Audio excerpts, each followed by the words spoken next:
السلام عليكم ورحمة الله وبركاته. معكم عبد الرحمن سمير في دي سي أسيوط كور تيم ممبر. النهاردة إن شاء الله جاي أكمل كلامنا اللي بدأه الباشمهندس عبد الرحمن علاء في السيشن اللي فاتت.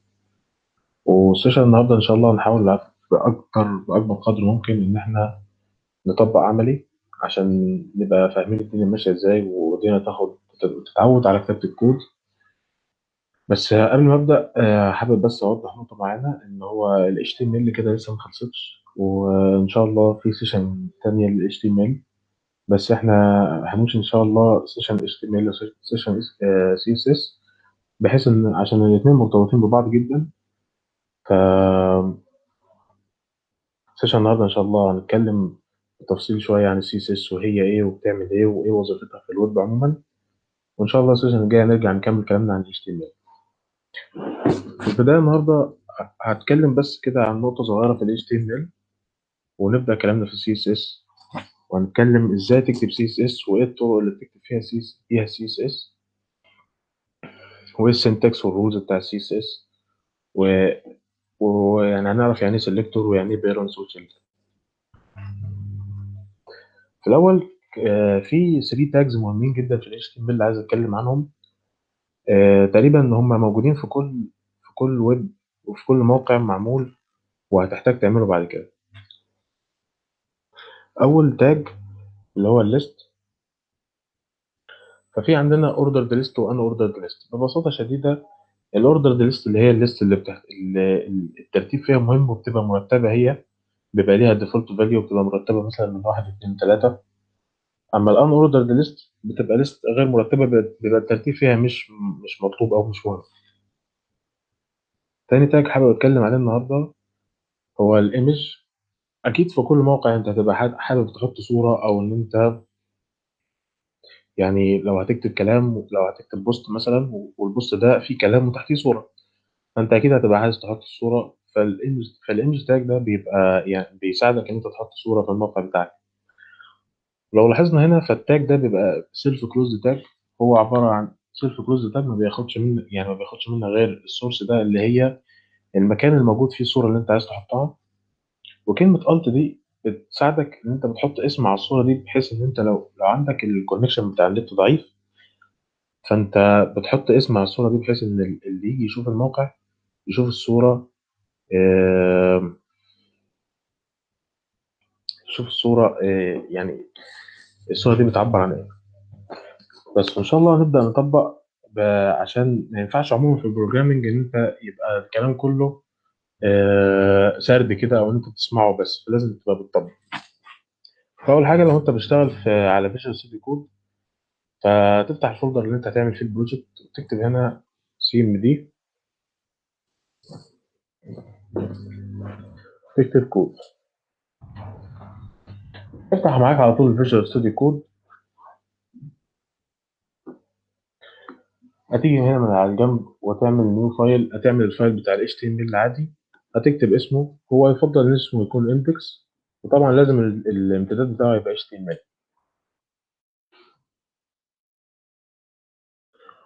وبعدين في السمبل ستراكشر بتاع ال HTML، بدل ما تقعد تكتب زي ما اتعلمنا في المره اللي فاتت ان انت تكتب دوك تايب وبعدين تكتب هيد وتكتب بادي وكده، فانت ممكن تكتب DOC وتدوس انتر، هيعمل هو معاك على طول السمبل ستراكشر بتاعت ال HTML وتقدر تبدا تكتب.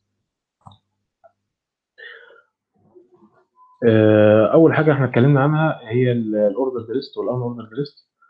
فلو انا عايز اعمل مثلا ان اوردر ليست، فهكتب التاج نفسه اللي هو UL، وهو الفي اس كود بيعمل الكلوز تاج على طول. بس ولو عملنا مثلا 3 ال اي 3 يعني 3 ليست، كتبنا هنا مثلا CSS و HTML وجافا سكريبت، كده في الموقع اللي عمل الليست تبقى هي ان اوردرد، ملهاش يعني ملهاش ترقيم، عشان احنا زي ما قلنا الان اوردر ليست فهو مش بتهتم بالترتيب، لكن هي ليست عاديه ما فيهاش ترتيب. اما لو احنا عملناها اوردر ليست وعملنا نفس الثلاثه ليست، فهيبقوا كده. هو بالترتيب ده. لو احنا عايزين نحط صورة، نكتب التاج اللي هو ايمج، وبعدين سورس.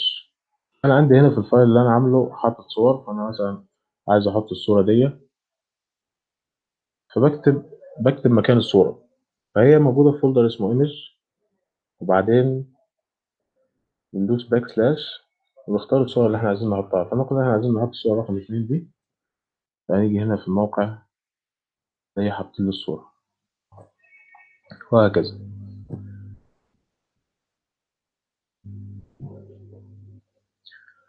بعدين آخر تاج هتكلم عليه النهاردة في ال HTML هو الديف. الديف دي اختصار لكلمة ديفيجن، وهي الفكرة إن أنت بتقسم الموقع بتاعك بحيث إن أنت لو أنت عايز تحط حاجات كلها مرتبطة ببعضيها بتحطها في ديفيجن واحد، وبعدين بعد كده بقى بتشتغل عليها براحتك في CSS أو في الجافا سكريبت بعد كده. فلنقل أنت مثلا هتعمل موقع زي موقع اليوم السابع، فالموقع اليوم السابع ده عبارة عن إن أنت بيبقى فيه بوستات، فأنت كل بوست بيبقى ليه كلام وتحت الصورة، فأنت عايز تخلي الكلام والصورة مع بعضيهم، فبتعمل لهم ديف لوحديهم وبتحط الكلام والصورة مع بعض بحيث إن أنت هتنسقهم مع بعض بطريقة معينة. وهنشرح بالتفصيل الديف ده وهيبان معناه لما نشرح CSS ونطبق عملي هنشوفه بالعمل. نتكلم عن CSS. الصورة دي احنا شفناها في السيشن اللي فات، وقلنا ان ال HTML دي اللي هي الستراكشر لانجوج اللي هي زي الهيكل العظمي، ولو احنا حطينا عليها CSS فهيبقى بالمنظر اللي قدامنا كده. فاللي معناه يعني ان السي اس اس هي اللغه او الحاجه اللي بتساعدني ان انا يعني انسق الموقع بتاعي، وان انا احط فيه الوان واحط فيه افكتس واحط فيه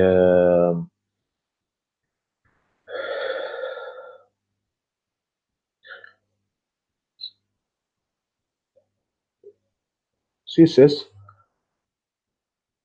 بتساعدني ان انا احط الوان وافكتس واحط اللي انا في انا بس مش متذكر الكلمه بصراحه.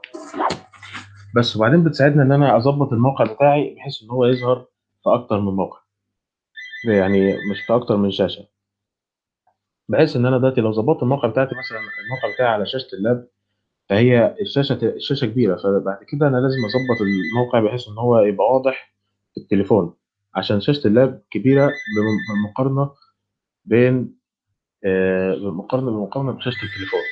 فاحنا لازم نظبط الموقع بحيث ان هو لما يظهر في اللاب يبقى ظاهر بشكل، ولما يظهر على التليفون يبقى ظاهر بشكل برضه مقبول وواضح. زي ال HTML فال CSS هي عباره عن، هي مش بروجرامنج لانجوج، لكن هي عباره عن رولز انت بتديها للموقع بتاعك وهو بيطبقها على العناصر اللي عندك. زي مثلا ان انت هتقول ان كل ال H1s هيبقوا لونهم احمر مثلا.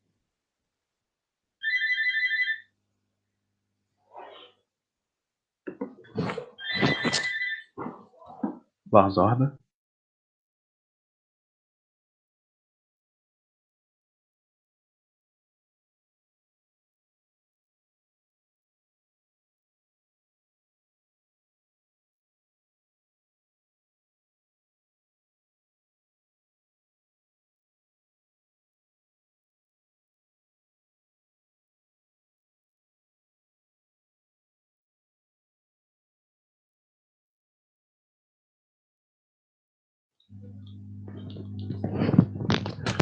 نكمل كلامنا. زي ما قلت ان السي اس اس زي ال HTML بالظبط، هي مش بروجرامنج لانجوج، لكن هي عباره عن ليست اوف رولز انت تديها للبراوزر بتاعك وهو بيطبقها على على العناصر اللي انت هتحددها. دلوقتي السي اس اس ليها ثلاث طرق في الكتابه او ثلاث اماكن تقدر تكتب فيهم سي اس اس. اول طريقه اسمها انلاين. فلنقل ان انت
عبد الرحمن، انت الصوت عندك فاصل. اوكي، معلش يا جماعة، النهاردة النت عندنا في مشكلة. فاحنا باشمهندس عبد الرحمن قال عبد الرحمن، انت الصوت عندك فاصل. اوكي، هو دلوقتي عمل ليف وهيدخل تاني. ان شاء الله المشكلة تتحل.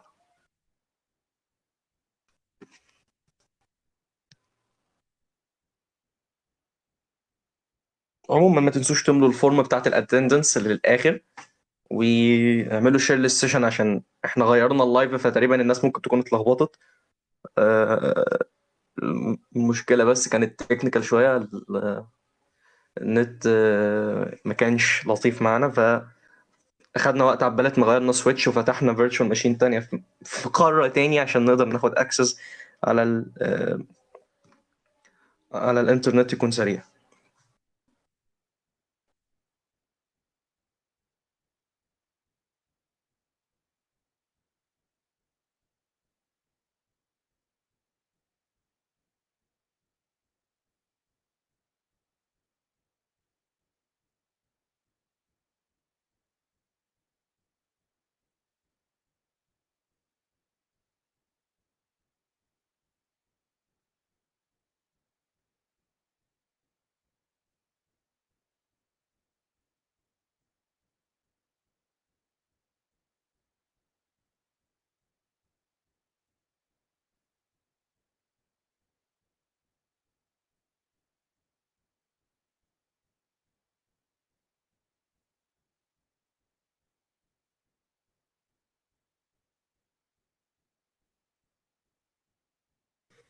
طيب، عبالة ما باشمهندس عبد الرحمن يحلوا المشكلة اللي عنده، اكتبوا لنا في الكومنتات انتوا من جامعة ايه او منين، لان انا اعتقد انتوا من كليات مختلفة في الناس اللي مسجلة في الفورمز.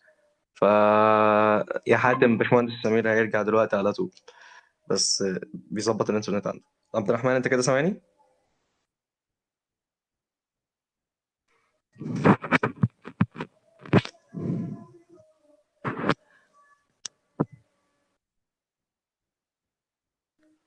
عبد الرحمن، انت ميوت. ايوه انا بعتذر، بس هو النت عندي فصل. اوكي، طب اعمل شير سكرين.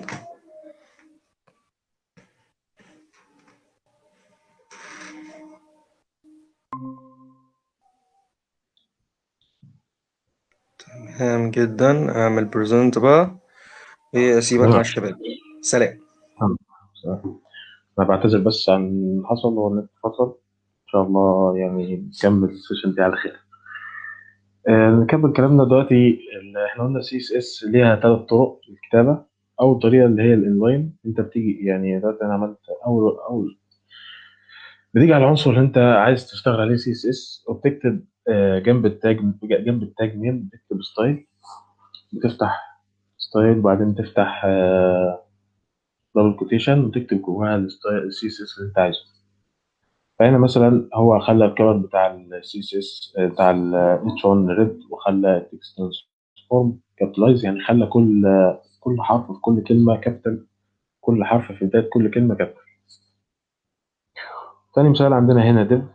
احنا قلنا الديف ده اللي هو يعني قسم، يعني احنا بنحجز مكان في الويب. هو بقى هنا حددنا ويدث 50% وهايت 100 بكسل وباك جراوند كلر بلو. هنشتغل عملي وان شاء الله كل ده هيبان، لو حد مش فاهم فكل ده هيبقى واضح اكتر قدام شويه. تاني طريقه اللي هي الانترنال. في الانترنال بتيجي في نهايه الهيد، بتفتح اتريبيوت اسمه ستايل، وبتكتب جواه زي ما انت عايز. تالت طريقه اللي هي الاكسترنال، اللي هي انت بتعمل شيت سي اس اس لوحده، وبتكتب جواه السي اس اس اللي انت عايزه. بس فانا هطبق عملي عشان طبعا الكلام ده يتفهم اكتر لما انت تطبق، تبقى انت بتجرب بايدك احسن. احنا عندنا هنا مثلا في ال HTML هعمل H1، اقول مثلا this is our first CSS session. اعمل div واسيبه فاضي. اتفقنا ان اللاين بنيجي هنا جنب التاج نيم وبنكتب ستايل، وبعدين نفتح كوتيشن مارك. فلنقل ان انا عايز الاتش 1 ده يبقى لونه احمر مثلا، فنقول الكلر نقطتين فوق بعض، وبعدين فلنقل يبقى لونه احمر فرد. وبعدين نحط سيمي كولون. هي السيمي كولون لو انت هتكتب بروبرتي واحده بس. بالمناسبه كلمه كلر دي اسمها بروبرتي وهنتكلم عنها قدام. لو انت هتكتب بروبرتي واحده بس فانت مش لازم سي اس اس، لكن لو انت هتكتب اكتر من بروبرتي فانت لازم تحط السيمي كولون عشان ما يتلخبطش. فلنقل مثلا احنا زي ما قلنا هنكتب واحده اسمها color red. فهنيجي هنا في الموقع هنلاقيه هو بقى لونه احمر.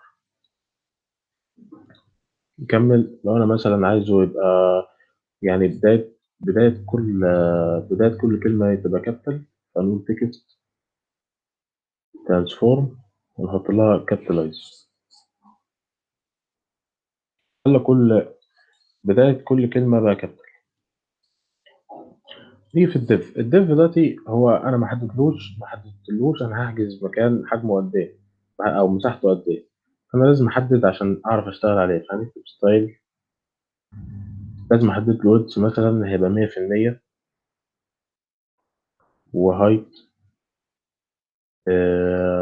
100 بكسل مثلا، واعمل له باك جراوند كلر بلو. نيجي هنا نلاقي هو حجز المكان ده الويدث 100% والهايت 100 بكسل. دي اول طريقه نكتب بيها سي اس اس. تاني طريقه اللي احنا نيجي هنا في نهايه الهيد نكتب ستايل، نفتح قوس ستايل نقفله ونكتب جواها سي اس اس زي ما احنا عايزين. فلنقل ان انا دلوقتي هعمل سي اس اس على الاتش 1 ده، فانا عايز اعمل له سيلكت. فبكتب اسمه اتش 1، وبعدين بفتح قوسين، والقوسين دول بكتب جواهم بقى السي اس اس اللي انا عايزه، بكتب البروبرتيز اللي انا عايزها والفاليوز اللي انا عايزها.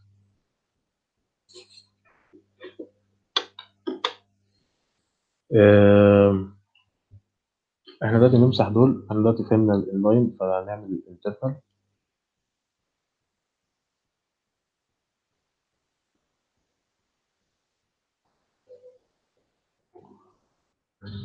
فلنقل مثلا المرة دي بقى نخليه مثلا color blue، ونفس الكلام text transform، بس بدل ما نخليها capitalize ممكن نخليها مثلا upper case، يعني يخلي كل الحروف upper case. نيجي هنا نعمل refresh نلاقي ده this our first CSS session، وغير فيه الكلر بقى blue بقى كله كابيتال، ولكن الديف اختصر عشان انا شلت السي اس اس بتاعه اللي موجود هنا. لكن لو كتبته تاني هنا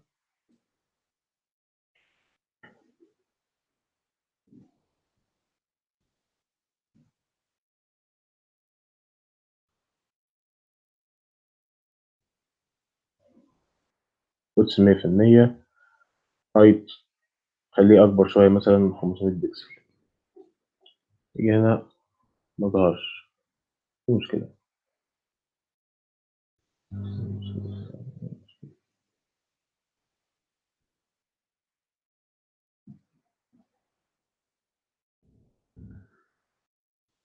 هو في ايرور بس انا مش لاقيه.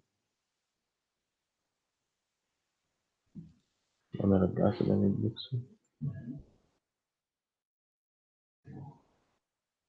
طيب نكمل وانا برجع للنقطه دي تاني. تالت طريقه اللي هي الاكسترنال، اللي احنا بنعمل شيت سي اس اس لوحده. والطريقه دي بتستخدم يعني دايما في كل البروجكتات. بتعمل فولدر لوحده عشان الدنيا ما تتلخبطش، فبتعمل فولدر لوحده بتسميه سي اس اس، وجوه الفولدر ده بتعمل فايل جديد بتسميه زي ما انت عايز. فلنقل انا مثلا نسميه ستايل، لازم الامتداد بتاعه يبقى سي اس اس. في ال HTML لازم الشيت بتاع ال HTML يبقى الامتداد بتاعه HTML، وال CSS لازم الامتداد يبقى CSS.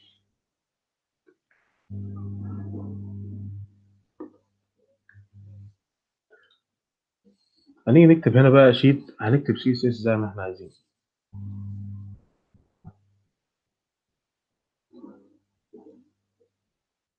هنمسح دول دلوقتي ونكتب في بقى الطريقة الاكسترنال.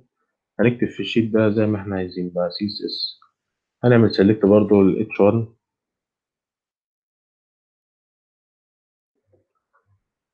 هنخلي الكالر برضو نفس الطريقة، ممكن نخليه بقى براون المرة دي. تكست ترانسفورم خليه ابر كيس. نيجي هنا برضو هنا دلوقتي. طيب انا دلوقتي عملت اللون براون وعملت تكست ترانسفورم ابر كيس. طيب لو بصينا هنا هنلاقي هو ما اشتغلش. طب ايه المشكلة؟ دلوقتي احنا لازم نعرف لازم نعرف علاقة بين الاتنين دول عشان نخلي ال CSS يشتغل على ال HTML اللي هنا. فاحنا لازم نربطهم ببعض. نيجي هنا تحت التايتل بنعمل حاجة اسمها لينك. لينك بتاخد مننا حاجتين: الريليشن اللي هي يعني ايه العلاقة اللي بين الاتنين دول. فعشان احنا CSS دلوقتي فهتبقى العلاقة بينهم ستايل شيت. وال HRIF دي اللي هي بيطلب منك المكان بتاع الشيت بتاع CSS. في الحالة دي احنا نقول CSS عشان هو موجود في فولدر اسمه CSS وباك سلاش ستايل دوت CSS. كده هو ربط الشيت بتاع CSS بالشيت بتاع ال HTML. لو جينا هنا عملنا ريفرش نلاقيه اشتغل.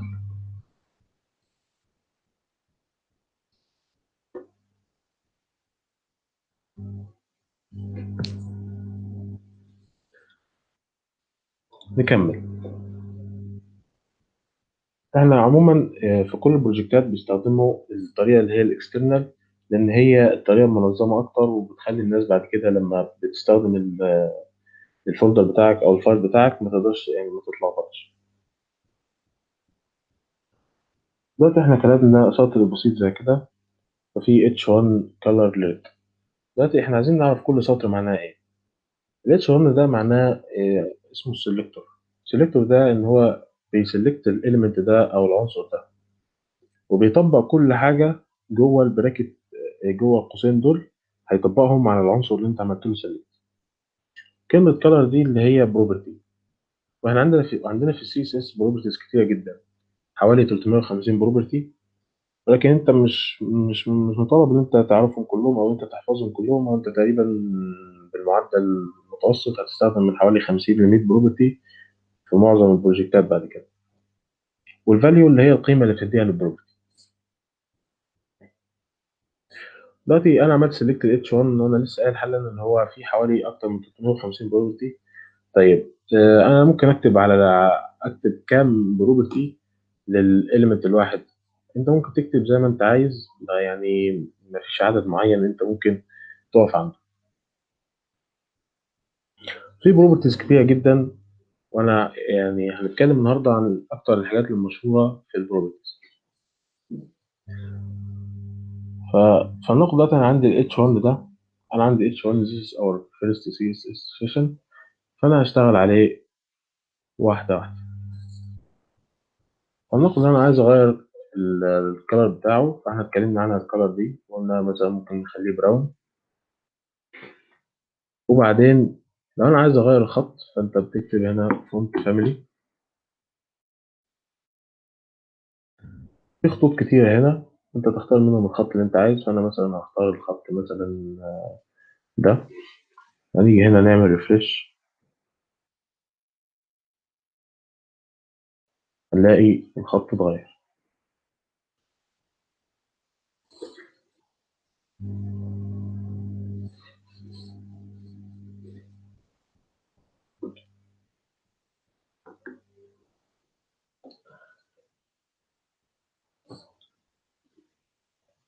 ولو انا عايز اغير السايز بتاع الفونت فهو انا ممكن اغيره اخليه مثلا 40 بكسل كده. انا اكبره. واتكلمنا عن تكست ترانسفورم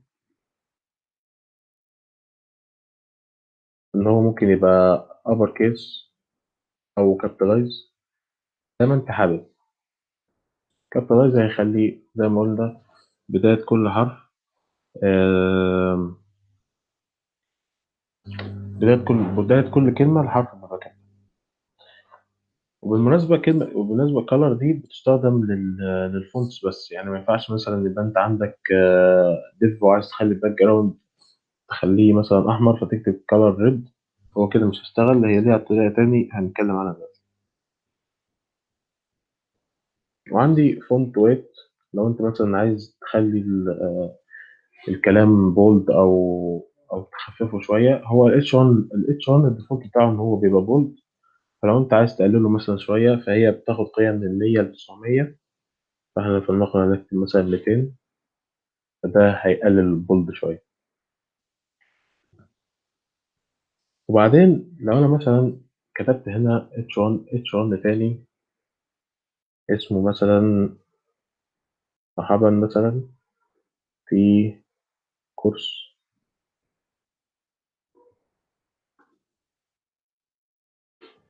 جيت عملت ريفريش هنا تلاقي الكلام موجود هنا. طيب افرض انا يعني الكلام العربي احنا عارفين ان هو بيتكتب من اليمين للشمال، فانا عايز اجيب الكلام يمين او عايز اجيب حتى الكلام في النص، فبنستخدم حاجه اسمها تكست الاين. تكست الاين دي بتاخد مني ثلاث قيم، يا اما سنتر يا اما ليفت يا اما رايت. فلنقل ان احنا هنعمله سنتر،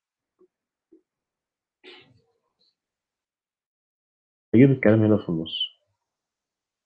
وهنتكلم قدام شويه ازاي ان انت تعمل سيلكت للاتش 1 ده ولوحده، ما تعملش يعني ما تعملش معاه سيلكت للاتش 1 ده، يعني تفرق بين الاثنين. بس هنتكلم فيها قدام شويه في السيلكتورز. وفي بروبرتيز كتير. وعندنا لو احنا مثلا هنتكلم عن الديف عشان نفهم الديف اكتر، فاحنا هنيجي نتكلم عن الديف ده، هنديله كلاس وهنتكلم ايه الكلاس ده قدام برضه.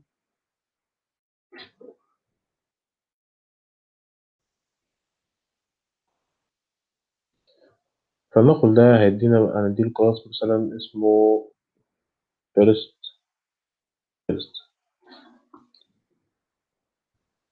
نتكلم هنا الديف ده نديله ويتس 100%، وهايت 200 بكسل، وهديله باك جراوند كلر. تيجي هنا هنلاقي الديف ده، آم، ادي الديف بقى واضح قدامنا. لو انا عايز اعمل ديف تاني فانا هعمل ديف تاني، اديله كلاس مثلا اسمه سكند،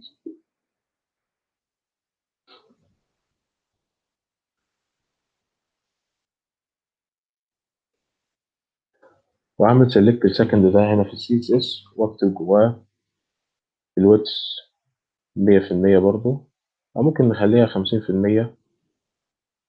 نخلي الهايت البكسل، ونخلي الباك جراوند كلر بلو مثلا.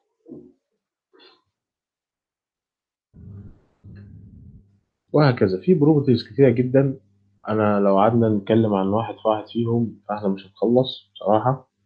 فأنا ففي لينك أنا إن شاء الله هينزل بعد نهاية السيشن موجود فيه كل سي اس اس، كل البروبرتيز بتاعت السي اس اس، وإحنا بنستخدم سي اس اس 3 عشان هو موجود في اللينك ده السي اس اس 2 وسي اس اس 1. لكن السي اس اس 3 دي اللي هي يعني فيرجن جديدة من السي اس اس. ويا ريت لو حد عنده أي سؤال، أنا عارف إن أنا يعني لخبطت في حاجات كتير وحصل مشاكل في النت، فيا ريت لو حد عنده أي سؤال في الجزء اللي فات يكتبه في الكومنتات وأنا هرد عليه بإذن الله.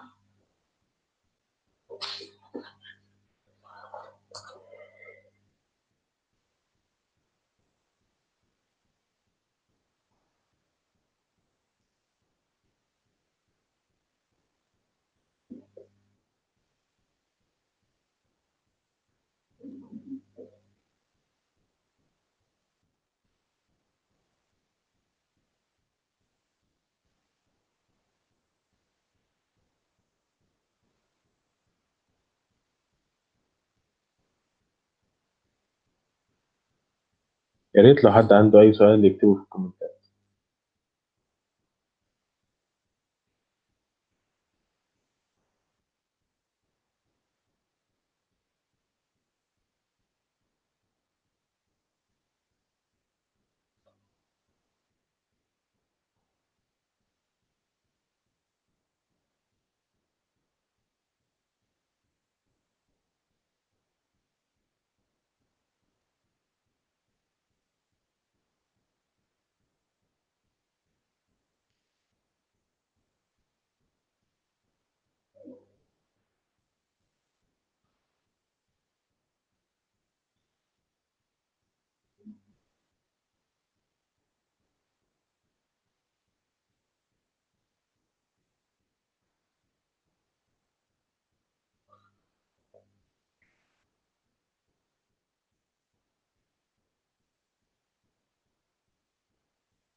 طيب بما إن مفيش حد عنده سؤال فإحنا هنكمل.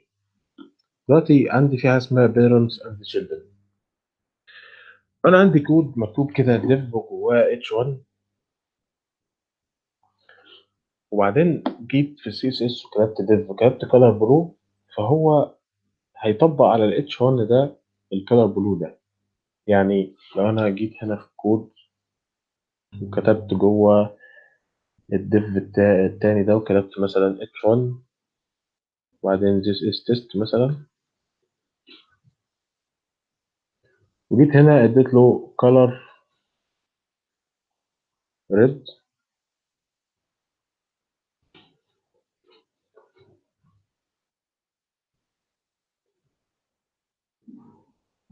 هنيجي نلاقي ان هو طبق ال H1 بلون احمر. ده معناه ان انت لو عندك اكتر من تاج موجودين جوه بعض وكتبت للبيرنت اللي هو اول واحد من فوق، كتبت يعني كتبت في سي اس اس حاجه، هي هتطبق على كل اللي جواه. فلناخد مثلا ان انت عندك كود زي اللي موجود قدامنا ده كده، في البادي جواه 5 ديفات، وجوه الديف الخامس في اتش 1، وطبقنا على البادي مثلا كلر ايا كان، لو كلر مثلا اورنج، فهيتطبق على على الاتش 1 اللي جوه الديف الخامس، هيتطبق عليه ان هو هيبقى لونه اورنج.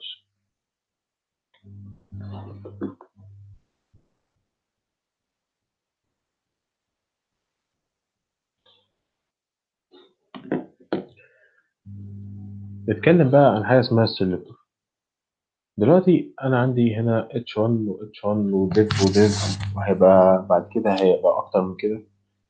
فلنقل ان انا عايز اسلكت كل حاجه لوحديها، وكل حاجه هشتغل بيهم بسي اس اس لوحديهم.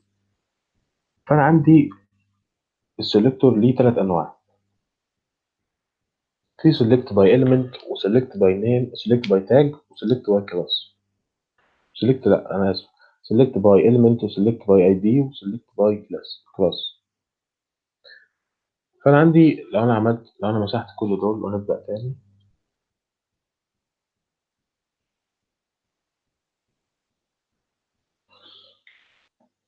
فانا عندي div هنا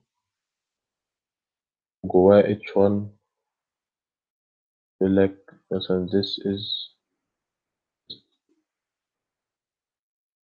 وعملت div تاني وعملت جواه h1 برضه، وكتبت برضه مثلا this is another h1. لو انا جيت هنا في السي اس اس وكتبت h1 عملت color red،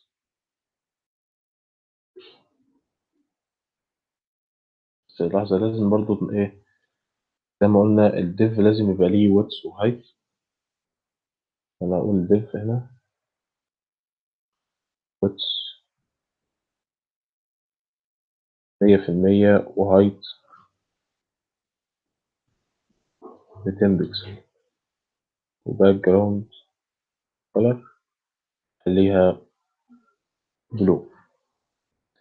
لو جيت هنا في الموقع هلاقي هما الاتنين اتطبق عليهم سي اس اس ده، بس انا مش عايز كده. انا عايز الديف الاولاني مثلا، عايز الباك جراوند تبقى لونها احمر، وعايزه اصغر من كده، وعايز الاتش 1 اللي جوه الديف الاولاني يبقى لونها مختلف عن كده. فبنشتغل بحاجه اسمها الكلاس. نيجي للديف ده بعد التاج نيم بنديله كلاس يساوي، فناخد مثلا هديله كلاس باسم مثلا فيرست. نيجي للتاني نديله كلاس يساوي سكند.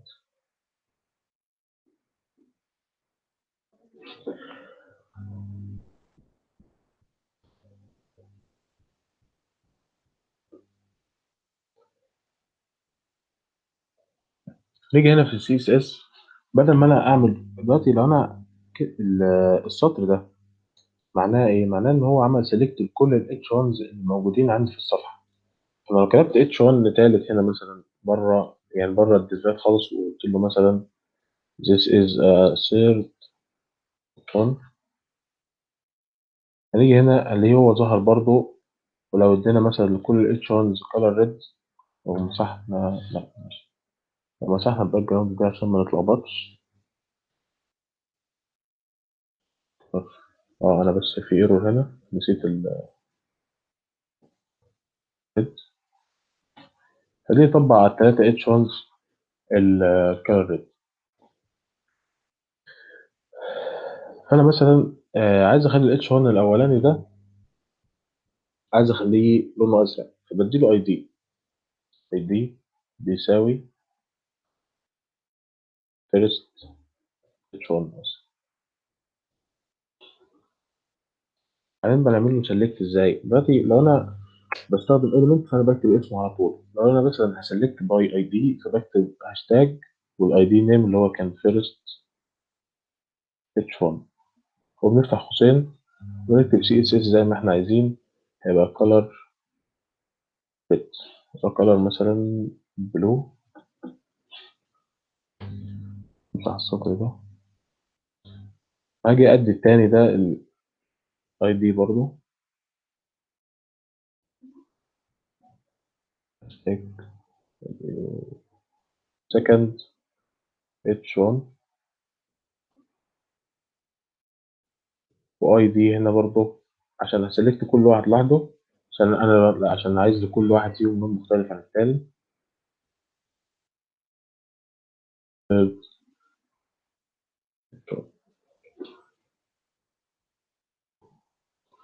وهاجي اعمل له سيلكت هنا برضو، تاني واحد انا مثلا عايزه مختلف عن الباقيين.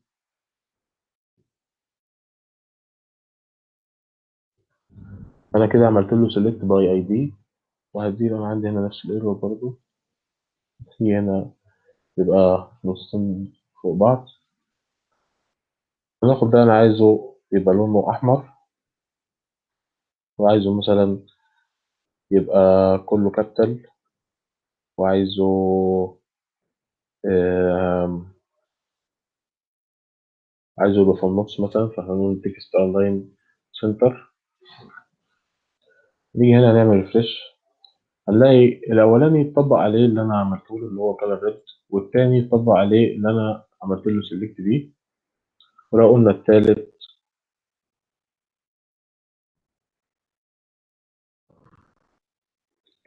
عملت له كلر براون مثلا، عملت له تكست ترانسفورم اللي هو كابيتالايز، يخلي كل بداية كل كلمة كابيتال، وخليه مثلا في آخر الصفحة تكست الاين. احنا قلنا تكست الاين بتاخد ثلاث قيم، هي الديفولت بتاعها بتاخد رايت، انا هخليه ليفت مثلا. هنيجي هنا، انا اتلخبطت، هي الديفولت بتاعها ليفت، فاحنا هنعملها رايت. ده السلكت باي اي دي. طيب لو انا بقى هرجع اتكلم عن حاجه بقى انا نسيتها، اللي هي سيلكت باي كلاس. لو انا عايز الديف ده مختلف عن الديف ده، فانا هعمل له كول، هعمل له سيلكت باي كلاس. فلنقل ان انا اول ديف عندي اللي هو فيرست ده، فاحنا قلنا لو احنا هنعمل سيلكت باي element فاحنا بنقول الاسم،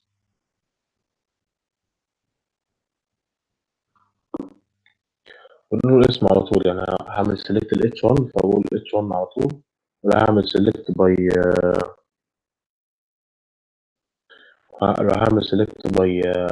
اي دي فانا بكتب هاشتاج وبعدين الاي دي نيم. لو هعمل سيلكت باي كلاس فانا بكتب دوت والكلاس نيم اللي هو كان فيرست. كده احنا عملنا سيلكت للديف اللي هو واخد كلاس اسمه فيرست. ناخد اللي انا عايزه يبقى ويتس 75%،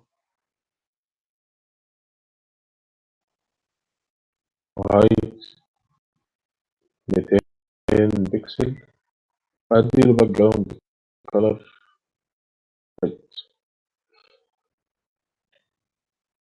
تيجي هنا هنلاقي الديف ده طبق عليه الكلام ده. أنا عايز الديف التاني يتطبق عليه كلام تاني مختلف عن الديف الأولاني، وبرضه هعمل هعمله سيلكت باي كلاس. نقول كان اسمه سكند، ده مثلا هديله ويتس 100%، هديله هايت 300 بيكسل، هديله باك جراوند كلر بلو.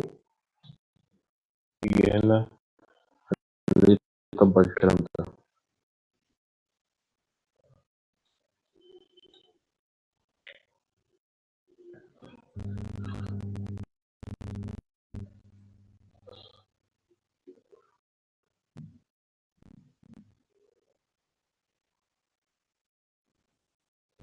طيب احنا اتعلمنا ازاي نسلكت وايت بروبرتيز موجودة. فاحنا آه، نرجع للبروبرتيز تاني